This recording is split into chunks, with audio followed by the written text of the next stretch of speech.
Hello and welcome. Today, we're diving into the world of single needle sewing machines, specifically to help you troubleshoot some common problems. Whether you're a seasoned seamstress or just starting, a little know-how can save you a lot of frustration. Let's get started. First up, let's tackle the issue of thread breakage.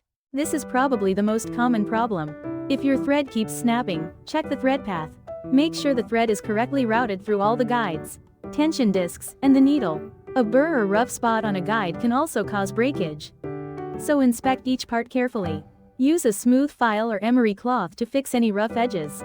Next, let's talk about skipped stitches. This means the machine isn't forming a complete stitch. This can be caused by a bent or blunt needle, so replace it with a new one. Also, check your needle size using the wrong size. For your fabric can cause skipped stitches. The timing of the machine can also be off, which is a more complex issue usually requiring a professional. Then, we have the dreaded bird's nest. This is a tangled mess of thread under your fabric. Usually, this means the top thread isn't properly engaging with the bobbin thread. Rethread your machine, making sure the presser foot is up when you do.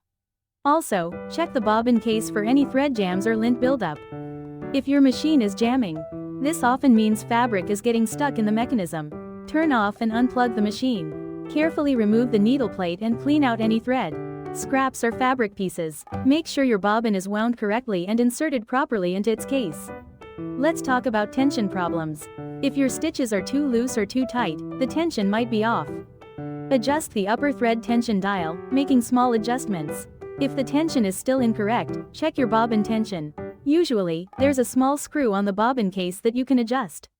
Sometimes, the needle won't go through the fabric. This can be caused by a dull needle, the wrong needle type for your fabric, or too many layers of fabric. Replace the needle, use the correct needle type, and reduce the fabric layers if possible. Finally, if your machine is making unusual noises, that's often a sign of a problem. Turn off the machine immediately. Check for loose parts, lubricate moving parts, and if the noise persists, it might be time to take your machine in for servicing. Remember, regular maintenance is key. Clean and oil your machine regularly to keep it running smoothly.